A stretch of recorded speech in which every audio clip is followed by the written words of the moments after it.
Mais De Gaulle s'est fait savonner la planche. Donc il a eu une tentative quand même, alors, parce que ça c'est une tentative de Gaulle de revenir un peu, Ouais, mais ouais, bon. ouais. Mais ça, c'était une bonne chose qu'il a soutenu De Gaulle. Et tu sais, moi, je dis toujours que ce ce qui est dommage, c'est que Napoléon n'ait pas été un général de Louis XVI, que Robespierre n'ait pas été un ministre de la Justice chrétien de Louis XVI. Là, je peux te dire que la France aurait été une tuerie atomique. Aujourd'hui, on parlait pas anglais, on parlait français. Je pense que dans le même ordre, c'est dommage que De Gaulle euh, ait trahi l'héritage spirituel de la France et se soit rallié à l'anti-France. Je pense que si il avait été un ministre de la 4ème République, mais pas de celle qu'on a connue, mais de la 4ème République chrétienne, corporative et familiale, je pense qu'il aurait été un personnage exceptionnel. Bon, c'était un personnage exceptionnel dans certains sens, dans certains sens, comme Talleyrand. Mais je crois qu'ils ont mis leur talent au service du mal. Bon, voilà. Alors, on me demande aussi, alors il y a pas mal, on me demande quel était le rôle joué justement par Pétain sur le Veldiv. Ça c'est une question qui revient, voilà. Alors, pour le Alors, Veldiv, c'est très intéressant comme question. Sincèrement, j'ai répondu longuement à cette question dans la vidéo dans que la j'ai vidéo faite d'un pour film, je d'accord. renvoie à la concurrence, mais bon, j'en ai marre de rabâcher aussi. Pour dire les choses simplement, l'aval à négocier, c'est en gros, on vous laisse prendre des étrangers, en revanche, vous ne touchez pas aux Français. Voilà, en gros. En Mais pour gros. plus de détails, je renvoie à la vidéo que j'ai faite pour l'agence Info. Alors on me dit aussi Mitterrand faisait fleurir la tombe de Pétain tous les gens jusqu'à ce que ça fasse polémique. Il disait qu'il voulait saluer le vainqueur de Verdun, mais pensez-vous qu'il était au fait de ce que vous avancez en ce qui concerne De Gaulle et Pétain? Alors, il y a un livre très intéressant que j'ai lu il y a des années de ça, et avant que je devienne antigaulliste, entre guillemets, qui a été écrit par Georges-Marc Benabou. Ah, le fameux Ouais, Georges. non, mais il a écrit un livre vraiment très très bien. Je l'avais lu à l'époque, tu vois, je révisais le barreau. Je l'ai lu à la bibliothèque municipale à laquelle je révisais. Et ça s'appelle Jeune homme, vous ne savez pas de quoi vous parlez. Et c'est Mitterrand qui raconte à Benamou son rapport à Laval, à Pétain, à De Gaulle, etc. C'était vraiment passionnant. Il faut que je relise ce bouquin. Et, Mitterrand disait à Benamou, mais vous savez, De Gaulle, c'était pas lui l'âme de la résistance française. À l'époque, je comprenais pas pourquoi il disait ça. Tu vois? Parce que je connaissais pas l'ORA, tout ça. Et je ne comprenais pas pourquoi Mitterrand disait ça à Benamou. Et il faut que je relise ce livre.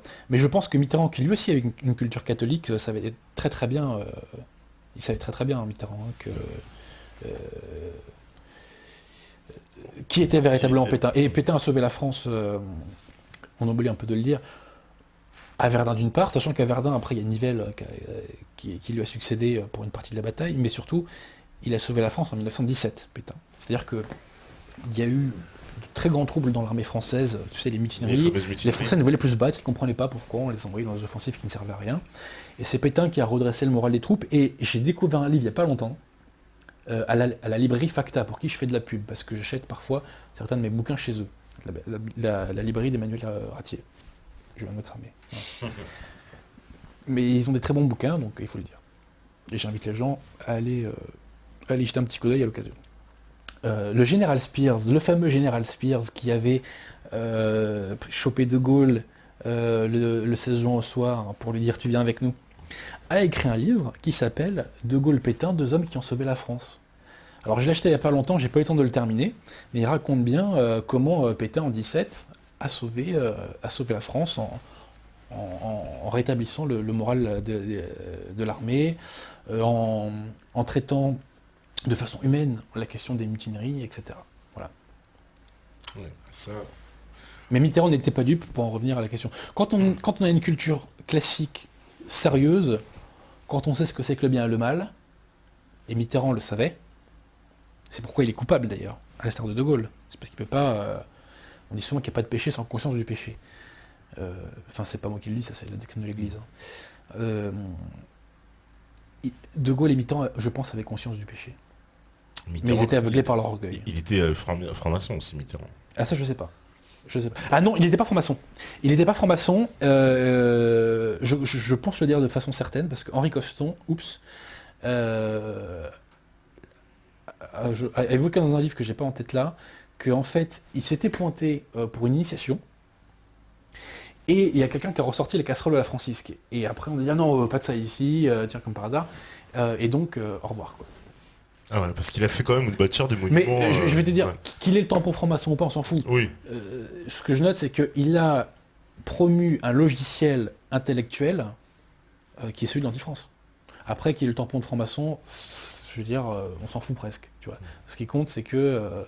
ce qui compte, hélas, c'est qu'il est promu... Enfin, il a fait avancer des valeurs qui détruisent la France. il y a une autre question. Alors voilà, on me dit, je voudrais savoir si vous avez rencontré des anciens résistants communistes. Je peux vous garantir qu'un proche ancien résistant communiste est ulcéré de la transformation de l'histoire. Les collabos étaient la bourgeoisie locale de droite qui sont subitement devenus résistants à la libération. Bah voyons. Connaissant son récit, je peux répondre et même donner des noms de collaborateurs notards de droite Eh bien qui évidemment n'ont pas qu'il y a été des collaborateurs. inquiétés en se convertissant à la fin de la guerre. Mais bien évidemment. Pour rappel, il y a eu très peu de résistants de droite et d'extrême droite. Je vous mets au défi de trouver une liste de plus de 500 noms résistants de droite en 1940. En retour, je ferai parvenir une liste de 5000 collabos notoires. Alors là, il a très mal choisi son sujet, puisque en 1940, il n'y a pas de résistance de gauche. En 1940, la résistance, c'est quoi? C'est le colonel Groussard, Cagoulard. C'est Lustonelaco, Cagoulard. Paul Dingler, Action française. La résistance qui est à De Gaulle, De Wavrin, Cagoulard. Colonel Rémy, Cagoulard. La résistance de gauche n'existe pas en 1940. Donc au lieu de faire le malin, il faut se renseigner. Et aller au fait. Qu'il y a eu des collabos de droite, bien entendu. Ah bah, voilà. Mais voilà, et sachant les 500 des résistants, c'est complètement con.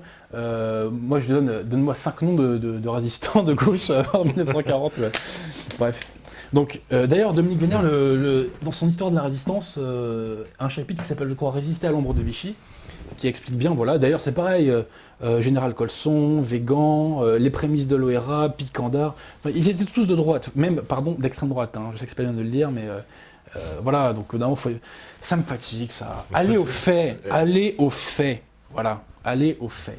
Alors, on me dit aussi, voilà, Monsieur Adrien Brosier aurait-il une idée concrète et pragmatique pour reprendre le pouvoir afin de parvenir à instaurer une authentique nation française? J'en ai beaucoup, mais sincèrement, c'est pas le sujet de ce soir. Ah Donc, bon, ben voilà, on en reparlera. On en promet, on en reparlera. Mais c'est la question de la prise du pouvoir est capitale. Bon ben voilà, on en reparlera en fait. Hein. Ouais. Alors, on me dit aussi, est-ce que l'ultra-diabolisation et les déformations de l'histoire de la doxa ne viennent pas du fait que Pétain était pour un retour à une certaine tradition? Évidemment. D'ailleurs, tous les dirigeants prônant le retour à la tradition sont diabolisés. Bah oui, tout à fait. Quand on consacre la France au cœur immaculé de la Vierge, ça s'appelle pas l'anti-France. Hein.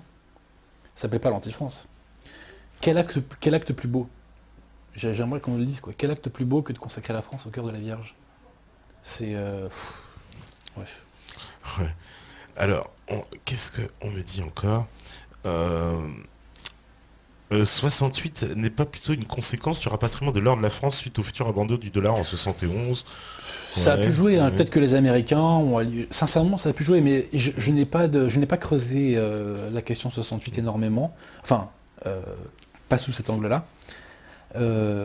C'est possible, mais là, je ne me prononce pas. Mais le fond du problème de 68, c'est pourquoi la gauche est aussi puissante. Et j'y reviens, elle est aussi puissante parce que De Gaulle lui a donné les clés en 44. Alors justement, tiens, par rapport à De Gaulle, c'est vrai, De Gaulle, il a voulu rétablir la monarchie. Non. Alors ça c'est C'est un mythe. De Gaulle. C'est un mythe ça, parce que voilà, on me le dit, oui, il aurait voulu rétablir la monarchie. Alors ça c'est une question très intéressante. Voilà. C'est très intéressante. De Gaulle a eu une correspondance avec le comte de Paris, Orléans. Eh bien moi je le dis, je préfère la République aux Orléans. Voilà. Parce que la République c'est la République des Lumières. La République qu'on a connue, c'est la République des Lumières, mais les Orléans, c'est la monarchie des Lumières. Il n'y a pas de différence de fond entre la monarchie du Juillet et les républiques qui ont suivi. Et le régime que voulait faire Pétain était une république, mais l'esprit qui reposait sur l'héritage spirituel de la France était plus proche de la monarchie que la monarchie du Juillet, qui a le nom de monarchie, qui a un roi à sa tête, mais l'esprit philosophique qui l'anime était la philosophie des Lumières. Donc moi, je suis plus Philippe que Louis-Philippe.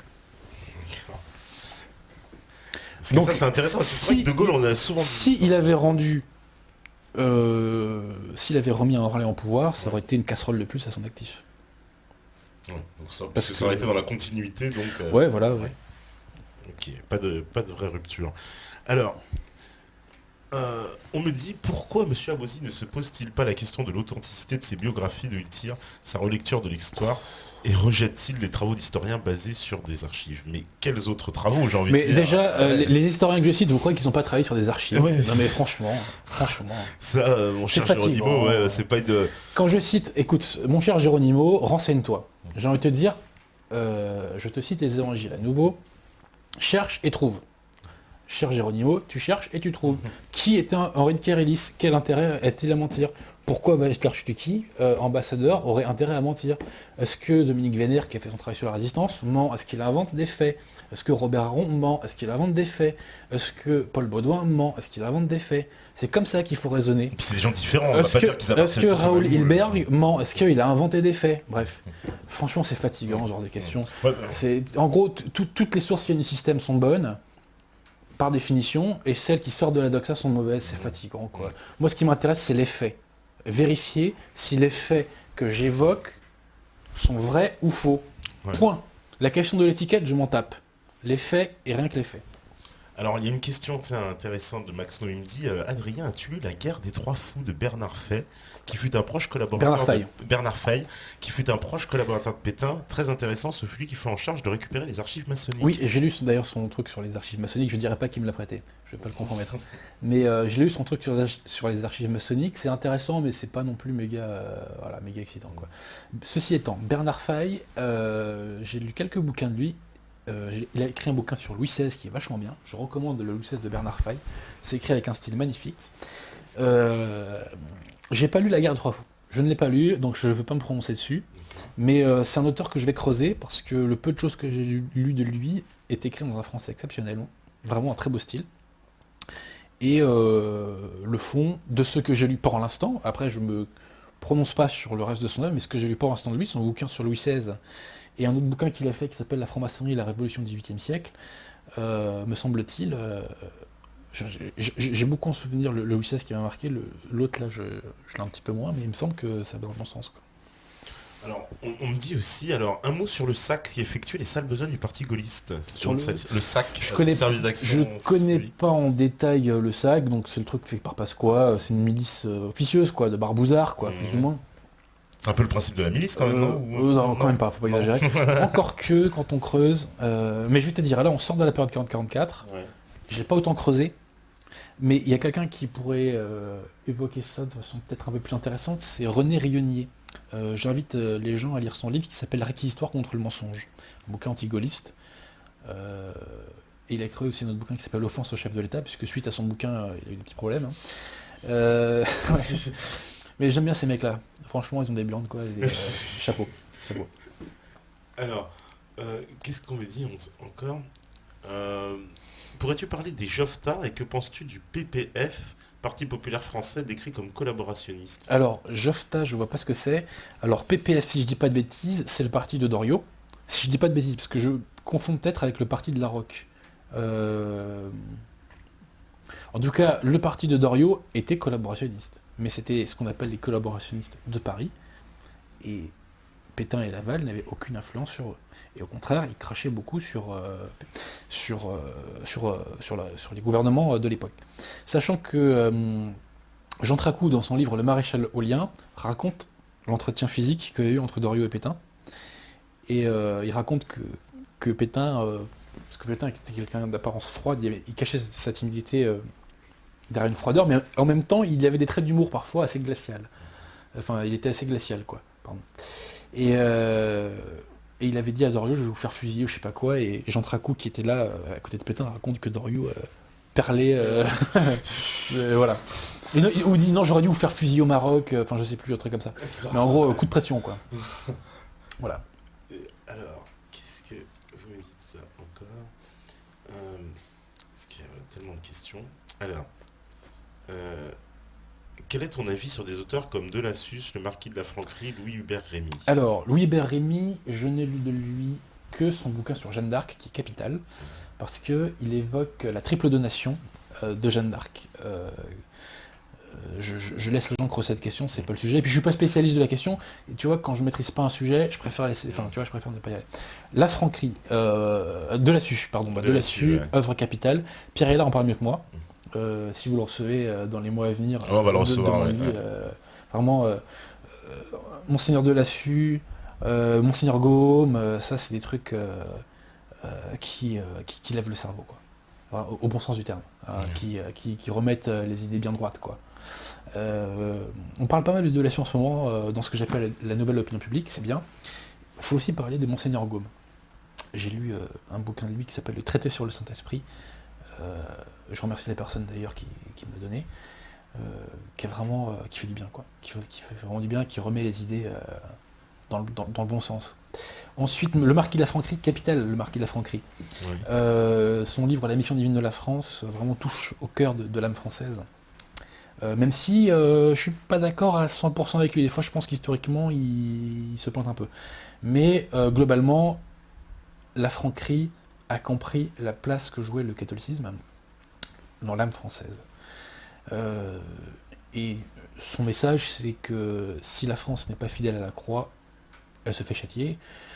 Et l'histoire va un peu dans ce sens-là quand même, hein. Moi je dis toujours, comme je dis tout à l'heure, hein, allez voir dans les transports en commun, voilà quoi. Il y a une question alors aussi qui est intéressante quand même. On me dit, oui, est-ce qu'on pourrait porter un t-shirt du maréchal? Mais est-ce que c'est vrai, il est interdit de faire concrètement? Déjà, j'ai envie de dire, quel est le rapport entre les crimes de guerre et la tête de Pétain? Parce que ça, c'est les réflexes. Ça, c'est ça qui est intéressant, c'est que la gauche rend bête. La gauche rend con. Pourquoi la gauche rend bête? La gauche nous incite à renoncer à la religion. Mais la religiosité, si je peux m'exprimer ainsi, fait partie des êtres humains. On a ça en nous. Donc la gauche substitue à une religion des dogmes politiques. Et pourquoi on ne peut pas discuter avec les gens de gauche? Parce qu'on a face à nous des religieux qui ont des réflexes de fanatiques religieux et qui fonctionnent avec des réflexes pavloviens de religieux. Donc, tête de Pétain, crime de guerre. Mais quel rapport? Explique-moi. Il n'y a pas de rapport, c'est comme ça et puis c'est tout. C'est un dogme. C'est un dogme qui est hissé au rang de religion, presque. Et c'est pourquoi moi, les gens de gauche m'emmerdent dans la vie de tous les jours, parce qu'on peut discuter de rien. Déjà, ils sont incultes très souvent. Très souvent, ils sont incultes. Pourquoi? Parce que comme ils se coupent du passé, ils ne peuvent pas s'en alimenter. Donc ils n'ont pas de culture classique. Bon, c'est très rare, ça peut exister, hein, bien sûr. Et je dis pas que les gens de droite sont tous des cerveaux, voilà, il faut bien se comprendre. Mais les gens de gauche m'emmerdent au quotidien, dans la vie de tous les jours, parce que ils sont incultes, très souvent, et parce qu'on peut discuter de rien.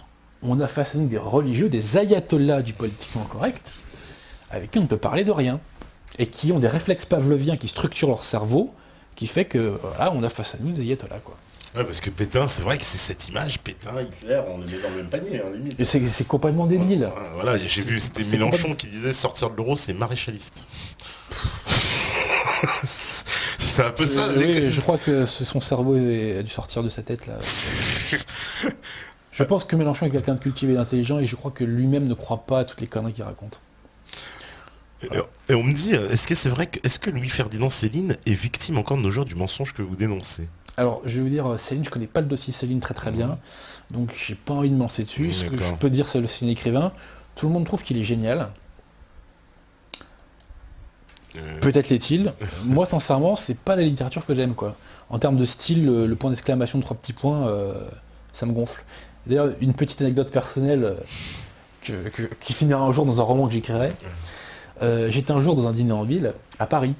Et puis justement, on parlait de littérature, on commence à parler de Céline. Et puis moi je dis, bon, moi je suis plutôt Stendhal, quoi. Je suis plutôt, voilà, Balzac, Stendhal,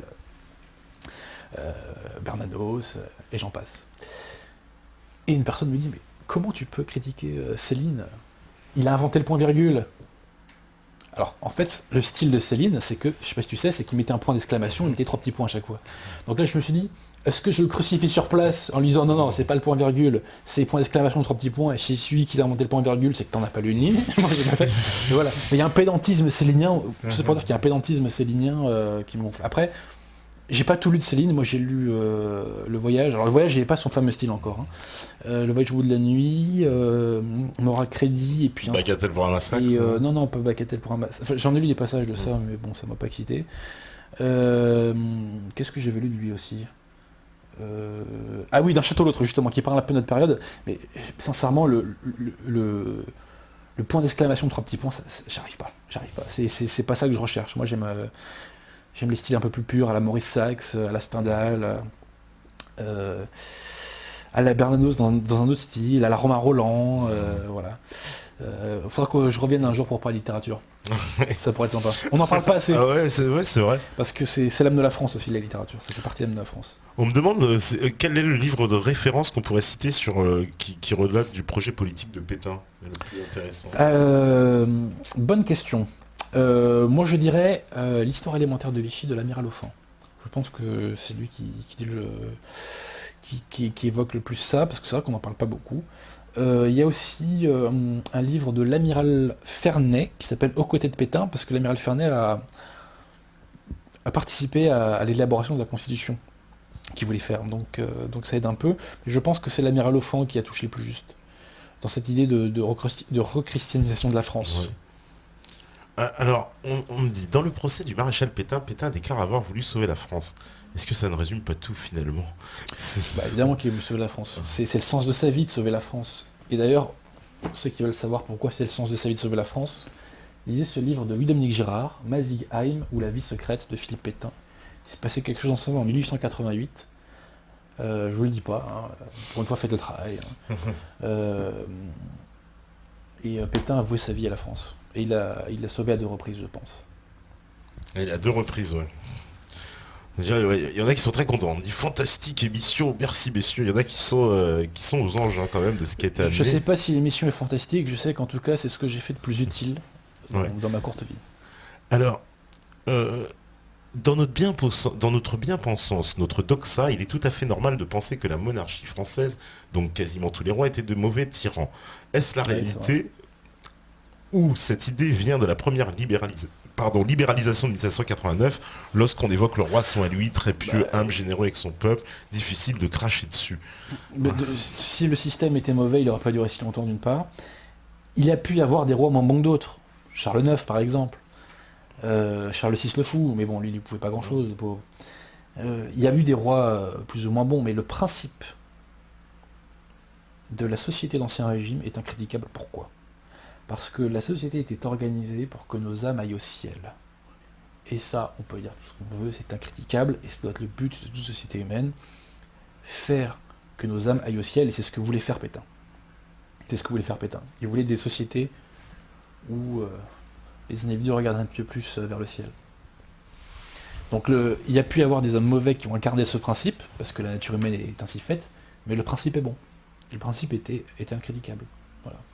On me dit, c'est vrai, Maurras était-il le gourou de Pétain? Pourquoi a-t-il été jugé comme collabo alors qu'il était germanophobe? Alors, je n'ai pas lu le procès Maurras, donc j'ai pas envie de dire des bêtises.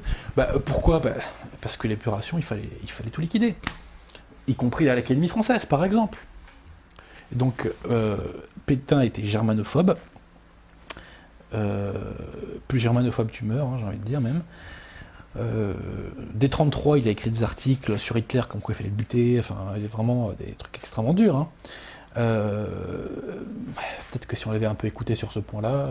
Moi, Maurras, je ne connais pas très bien son œuvre. De l'Action française, je recommande surtout Jacques Bainville et Léon Daudet, qui est l'une des plus belles plumes, on parlait des écrivains, Léon Daudet est l'une des plus belles plumes du XXe siècle, et c'est poilant, et en même temps on apprend beaucoup de choses sur la classe politique de l'époque. Maurras, je connais pas vraiment, sincèrement, je connais pas de façon approfondie. Voilà. Après, moi, je bug sur Maurras sur un point précis, c'est rétablir les Orléans. Ça, non, faut pas déconner, quoi. Après, je ne jette pas toute son œuvre parce que je ne la connais pas. Donc, voilà. Alors, qu'est-ce que vous me dites? Que pense Adrien du rôle de Jean Moulin dans la Résistance et son rapport à De Gaulle? C'est vrai ça, on a pas évoqué. Jean Moulin a voulu unifier la Résistance, il a voulu créer le CNR, il a voulu unifier les mouvements... Il était envoyé par De Gaulle pour ça? Oui, bien sûr. Ça, hein. Oui, parce que De Gaulle, en 1943, la Résistance s'est ralliée à De Gaulle en 1943 parce que les Anglais ont subordonné la fourniture d'armes au ralliement à De Gaulle. Exactement. Donc Jean Moulin a fédéré les mouvements de zone sud et de zone nord en un seul truc qui s'appellera le CNR. D'ailleurs, j'invite les gens à aller voir le nom des mouvements qui se sont ralliés au CNR, et je leur demande de chercher un mouvement qui a été initié à la base par le gaullisme. Ils n'en trouveront pas. En revanche, ils en trouveront un qui s'appelle l'OCM, l'Organisation Civile et Militaire, qui a pour origine le réseau Hector, qui a été financé par les services de renseignement de l'armée de l'air, qui eux-mêmes étaient financés par les fonds secrets donnés par Pétain. Le général Bergeret qui s'en occupait en parle mieux que moi. Sachant qu'à la tête de l'OCM, initialement, il y avait un facho, d'extrême droite, cagoulard, collabo, le général Hortho, qui était tellement collabo qu'il s'est fait déporter d'ailleurs en camp de concentration. Voilà, donc dans le CNR, il y avait 7 organisations, si je ne dis pas de bêtises, à la base. Il y avait l'OCM, ceux de la Libération, Libération Nord, ceux de la Résistance, Combat, Libération Sud, et les Francs-Tireurs, qui n'étaient pas les cocos.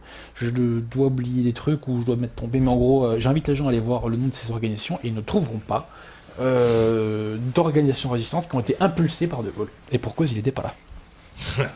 Alors, il y a une question, c'est vrai, qu'on nous a souvent posée, concernant le décret Crémieux. Pétain a aboli et que De Gaulle a rétabli. Est-ce une raison de politique interne à la résistance ou était-ce pour avoir un soutien de puissants régions étrangers afin d'asseoir sa future prise de pouvoir? C'est vrai, on se pose la question... Je relis les trucs. Il abolit les Crémieux, ça ok. Oui, voilà, le décret Crémieux a été aboli par Pétain, puis rétabli par De Gaulle, et puis il se demande pourquoi De Gaulle il l'a rétabli. Alors, il y en a qui disent immédiatement pour remettre le statut des Juifs. Ce que je peux dire, c'est que sur l'abolition des décrets Crémieux, je pense que si les Allemands étaient partis et que Pétain était resté au pouvoir, il l'aurait plus ou moins rétabli, je pense.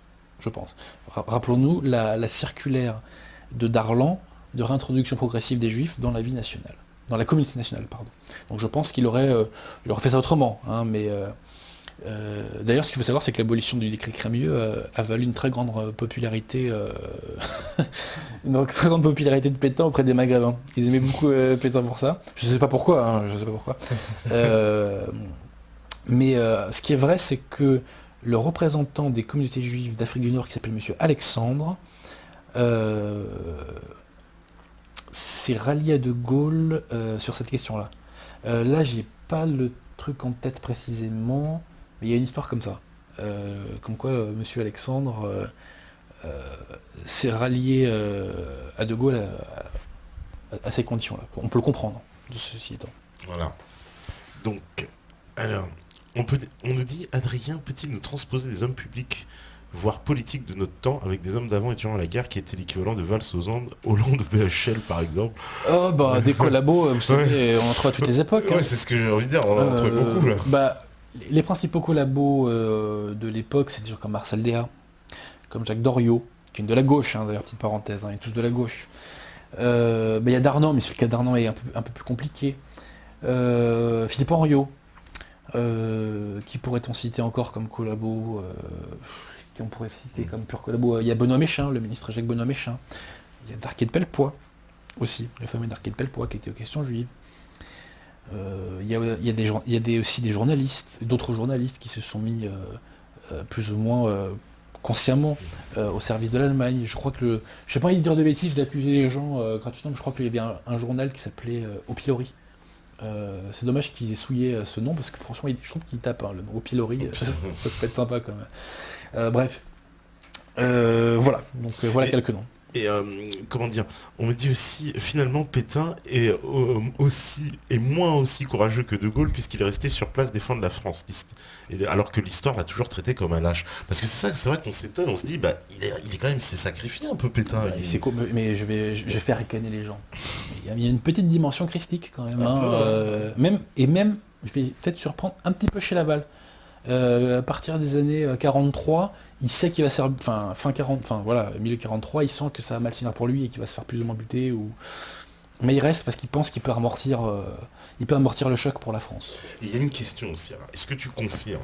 Parce que ça, c'est pareil, c'est quelque chose que justement les gens de gauche ont beaucoup de mal à admettre, mais c'est bien une chambre majoritairement de gauche qui donne les pleins pouvoirs. C'est la chambre du Front Populaire. C'est la chambre du Front Alors Populaire. après, il faut être intellectuellement honnête, c'est que il y avait quelques dizaines de députés qui à ce moment-là n'étaient pas là, parce qu'ils étaient sur le bateau le Massilia en Afrique du Nord. Et il y avait aussi quelques députés cocos qui avaient été invalidés, à cause du pacte germano-soviétique, n'est-ce pas monsieur de tout à l'heure de 40 là Le Parti communiste a été le premier parti collabo de France jusqu'en juin 41, donc les leçons là, ça suffit. Bref. Voilà. Donc c'est bien une chambre de gauche. C'est une chambre de gauche. Non, parce que c'est des petits détails qu'on oublie souvent. Bien Comme sûr, ça, c'est une chambre de gauche. Voilà. C'est une chambre de gauche. Voilà, on me demande, c'est vrai, qu'est-ce que tu penses de René Guénon, ouais. Je vois pas le rapport, Ouais, mais moi non je plus, pense mais que bon. c'est la gnose et qu'il faut le mettre à la poubelle. Même s'il est très intelligent et qu'on peut trouver quelques trucs justes. Monseigneur de Lassuie et Monseigneur Gaume, c'est beaucoup mieux. Et comment tu juges Robert Brasillac, fusillé à la Libération? Alors, je vais te dire, pour que je n'ai pas lu les articles qu'il a écrits à l'époque et qui lui ont voulu la mort. Donc je ne peux pas me prononcer dessus. Sur le Brasillac politique, je ne peux pas me prononcer. Peut-être qu'il le méritait vraiment, peut-être qu'il ne le méritait pas. Moi je suis avocat, tu vois, et quand je connais pas un dossier, je ne me prononce pas. Maintenant, il y a le Brasillac écrivain. Sincèrement, le Brasillac écrivain, il a un très beau style. Alors après, ce qu'il a écrit, ça me gonfle un peu. Comme le temps passe, les 7 couleurs, ça m'a un peu gonflé. Par contre, il a écrit un roman que je trouve très bien, qui s'appelle La Conquérante, qui se passe au Maroc, et vraiment très bien. Mais Brasillac avait vraiment un très beau style, une très grande sensibilité dans son style. Et on peut parler de Robatet aussi.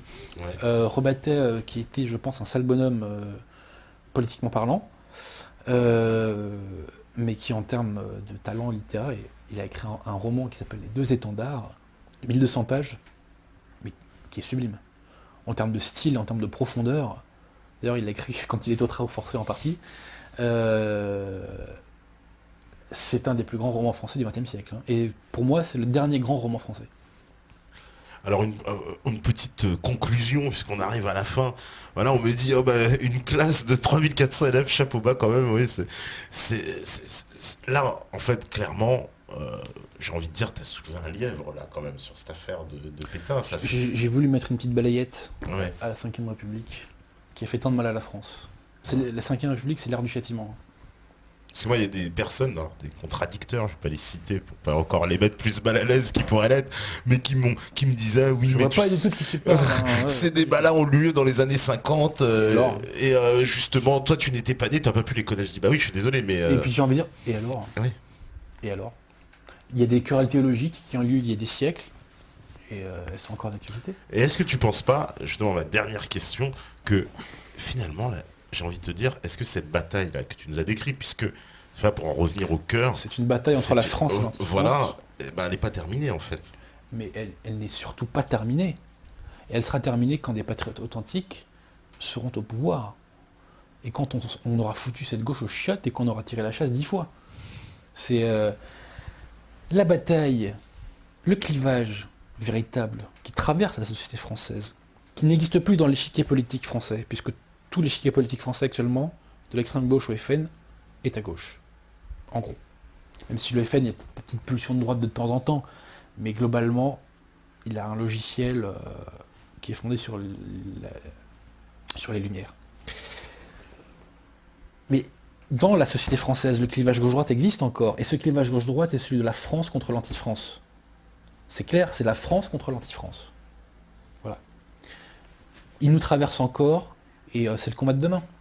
Seulement, il faut assimiler ce qu'est l'anti-France, bien comprendre ce qu'elle est pour bien s'occuper d'elle. Et De Gaulle est le garde-fou ultime de l'anti-France. Eh ben, voilà, je pense que ce sera une belle conclusion. En tout cas, merci Adrien d'être venu encore pour ce round 2. Et c'est moi qui remercie Meta TV surtout. Et puis, Et peut-être que Pétain nous remercie à titre posthume. Bah, ça va. ouais, oui, ça fera pas plaisir à tout le monde. Et je dédicace cette émission au harki et aux descendants de harki. Parce que moi, il y a un truc qui m'insupporte, c'est que le terme de harki aujourd'hui est devenu péjoratif, mais moi, des gens qui ont défendu la France, qui se sont battus pour elle, même si ils n'étaient pas de ma religion, je leur crache pas à la gueule. Hein. Et eux, ils sont pas battus pour la France, pour le RSA. Ni pour les HLM. Et ben voilà. Au moins les choses sont dites. Donc petite dédicace. Big up pour l'idée. Big up. Voilà. Ah putain, dédicace. Non mais en tout cas, merci beaucoup d'être venu. Je pense que il y aura encore je pense des tonnes d'encre qui vont couler après cette émission. En fait, si tu veux, quand j'ai commencé à faire parler de moi publiquement avec mon bouquin, j'ai eu une première vague de trolls qui étaient les gens de l'UPR, parce que quand je disais qu'il fallait se barrer de l'Union Européenne, vous sautez pas à Solino alors que vous le plagiez. On a vu à quel point après je l'ai plagié à Solino. Hein. Ensuite, deuxième vague de trolls, c'est ce que j'appelle, les soralo-maghrébins, tu vois, qui... les soralo-maghrébins me reprochent de me sentir plus français que palestinien, tu vois. Donc, c'est leur droit, mais moi, mon droit, c'est d'être français. Bon. Et la troisième vague de trolls, Et bah les gaullistes. Et les gaullistes, Les maintenant, gaullistes, voilà, c'est comme tu vas ça. avoir des gaullistes C'est aux comme ça. fesses. Mais, voilà. je crois que c'est pas bien grave tout cela. Il y a eu des croix bien plus lourdes à porter. Bon, bah, en tout cas, le combat continue. Voilà, on me dit merci pour cette émission, merci. Voilà, il y a beaucoup de gens, en tout cas, je pense, qui ont apprécié derrière. Alors, je vous dédicace tous, Grace, Mantas, Georges Opossum, Néphis, Colia, Dr Guzman, Vladjo, Caf Marron, Igabiva, Max No, QSR, Omarlen, Georges Pipo, etc. Bah, merci à vous voilà, de nous suivre. Merci à Steph à la régie et les autres aussi qui étaient là tout à l'heure. Demain, bah, ça va être métal, on va changer d'ambiance, donc voilà, grosse guitare, hein, nous qui sommes accusés d'être uniquement métalleux rap. à la base. Voilà, tu vois, on nous a accusés d'être uniquement rap, on va faire démentir encore une fois nos détracteurs, et vous savez très bien que si vous écoutez ce message, c'est que vous êtes la résistance. Ciao, à demain.